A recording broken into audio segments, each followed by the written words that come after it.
ओम नमः शिवाय। हर हर महादेव। जब भगवान भोलेनाथ शंखचूड़ से युद्ध करने के लिए नियत स्थान पर पहुंच गए, तब उन्होंने अपने एक दूत को शंखचूड़ के पास भेजा। दूत ने वहां जाकर शिवजी का वचन उसे कह सुनाया और कहा कि उसे युद्ध नहीं करना चाहिए। परंतु उस दानव ने परम प्रसन्नतापूर्वक युद्ध को अंगीकार किया। फिर वह मंत्रियों सहित अपने रथ पर जाकर बैठा और उसने अपनी सेना को शिवजी के साथ युद्ध करने का आदेश दे दिया। इधर अखिलेश्वर भगवान शिव ने अपनी सेना को, देवताओं को आगे बढ़ने की आज्ञा दी और स्वयं भी युद्ध के लिए सन्नद्ध हो गए और वहाँ पर महान युद्ध आरंभ हो गया। उस समय नाना प्रकार के रणवाद्य बजने लगे, वीरों का शब्द और कोलाहल चारों ओर गूंज उठा। इस प्रकार देवताओं और दानवों का परस्पर युद्ध होने लगा। उस समय वे दोनों सेनाएं धर्मपूर्वक आपस में जूझने लगी।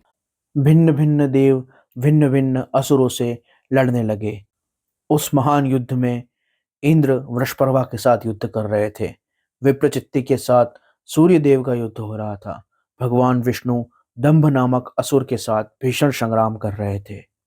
इसी प्रकार उस युद्ध में नंदीश्वर आदि सभी शिवगण भी दानवों के साथ संग्राम कर रहे थे। वीरभद्र समर युद्ध में बलशाली शंखचूड़ से जाकर भिड़ गए। इस युद्ध में दानवराज जिस अस्त्र की वर्षा करता था, उसे वीरभद्र अपने बाणों से काट देते थे। उसी समय महाकाली ने युद्ध क्षेत्र में जाकर भयंकर नाद किया और शंखचूड़ के ऊपर प्रलयकालीन अग्नि की वर्षा कर दी।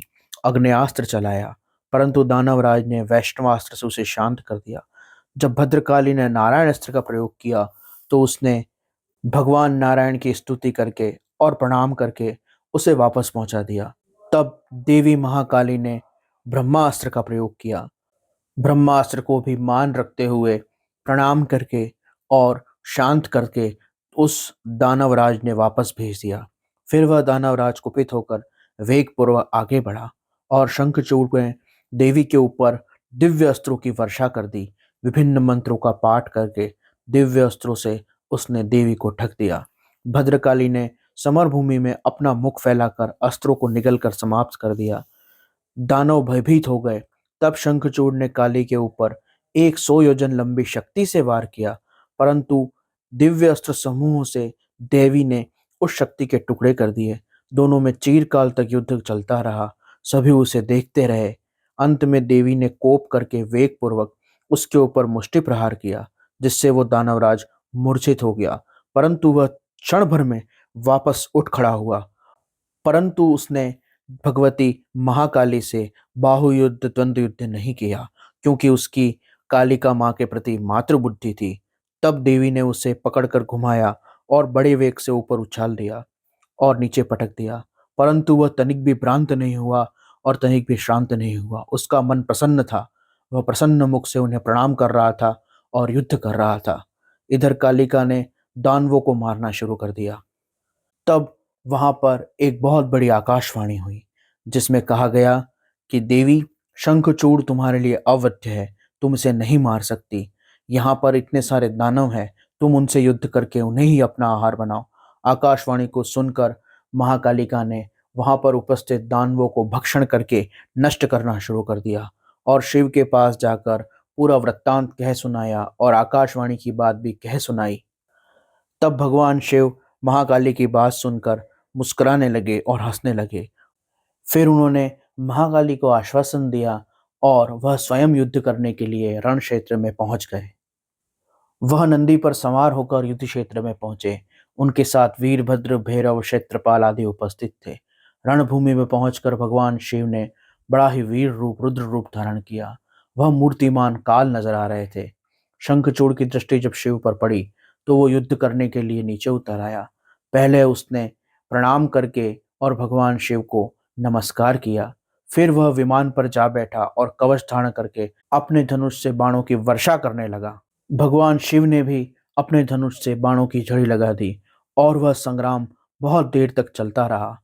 जब भगवान शिव ने त्रिशूल उठाया, तब वहां पर आकाशवाणी हुई, हे भगवान शिव, मेरी प्रार्थना सुनिए। इस त्रिशूल को मत चलाइए।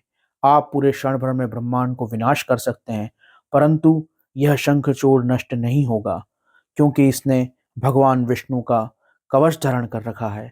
जब तक इसके पास भगवान श्री कृष्ण श्री हरि का यह कवच वर्तमान है, तब तक यह कभी नहीं मारा जा सकता।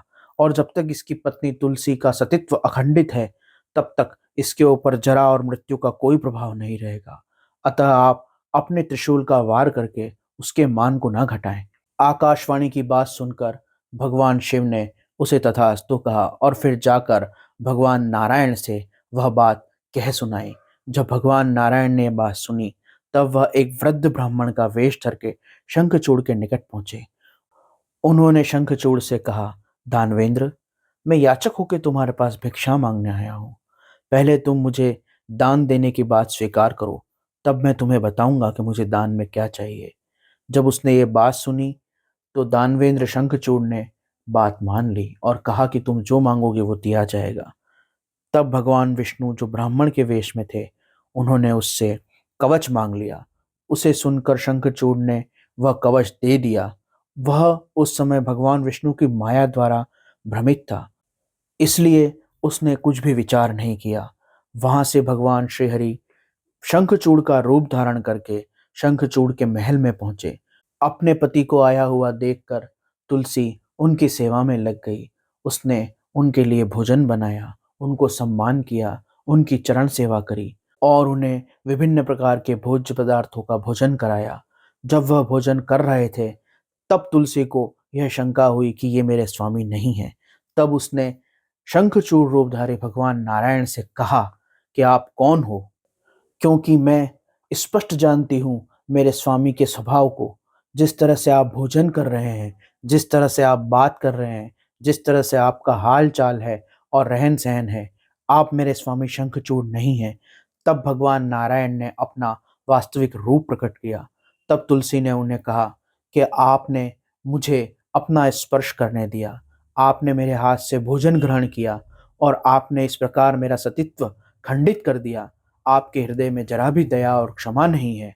मैं आपको पाषाण रूप होने का श्राप देती हूँ, क्योंकि आपका हृदय पाषाण समान है। इस पूरी घटना की जानकारी भगवान शिव को हो गई।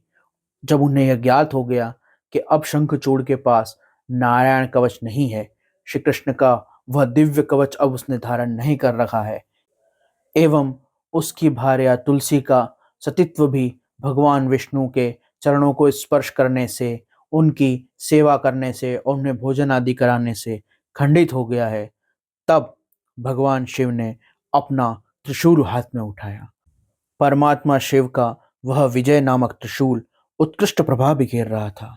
उससे सारी दिशाएं, पृथ्वी और आकाश प्रकाशित थे। वह मध्यान्हकालीन करोड़ों सूर्य तथा प्रयाग्नि के समान चमकीला था। उसका निवारण करना असंभव था। वह दुर्धर्ष, कभी न व्यर्थ होने वाला शत्रुओं का संहारक था।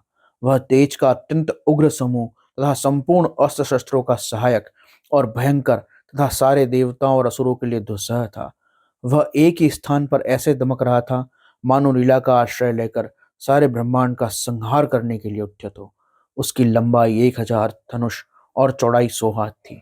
वह जीव ब्रह्म के एकत्व स्वरूप त्रिशूल था। उसका निर्माण किसी के द्वारा नहीं हुआ। उसका रूप नित्य और शाश्वत था। वह आकाश में चक्कर काटता हुआ त्रिशूल शिवजी की आज्ञा से शंखचूड़ के ऊपर जाके गिरा और उसी क्षण उसने शंखचूड़ को राख की ढेरी बना दिया। भगवान शिव का वह त्रिशूल मन के समान वेग वाला था। वह शीघ्र ही अपना कार्य पूरा करके शिव जी के पास आ गया और आकाश मार्ग से चला गया। उस समय स्वर्ग में धुंधुभी बजने लगी। गंधर्व, किन्नर, देवता गान करने लगे। देवताओं और मुनियों ने भगवान शिव का स्तवन किया और अप्सराएं नृत्य करने लगी। शिव जी के ऊपर पुष्पों की वर्षा की गई। ब्रह्मा, विष्णु, इंद्र आदि देवता और मुनिगण भगवान शिव जी की प्रशंसा करने लगे। दानवराज शंखचूड़ भगवान शिव की कृपा से शाप मुक्त होकर श्री कृष्ण का पार्षद रूप प्राप्त करके और गोलोक में जा पहुंचा।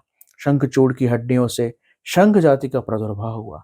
इसलिए शंख का जल भगवान शिव के अतिरिक्त समस्त देवताओं के लिए उपयुक्त माना जाता है।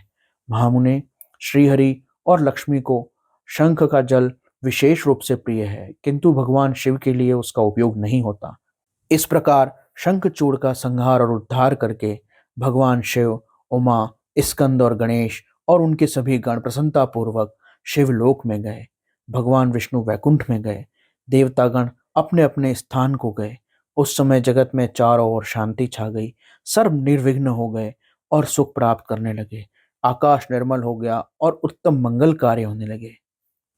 भगवान शिव की यह लीला और यह चरित्र आनंददायक, सर्व दुखों को दूर करने वाला, लक्ष्मी प्रदान करने वाला और संपूर्ण कामनाओं को पूर्ण करने वाला है।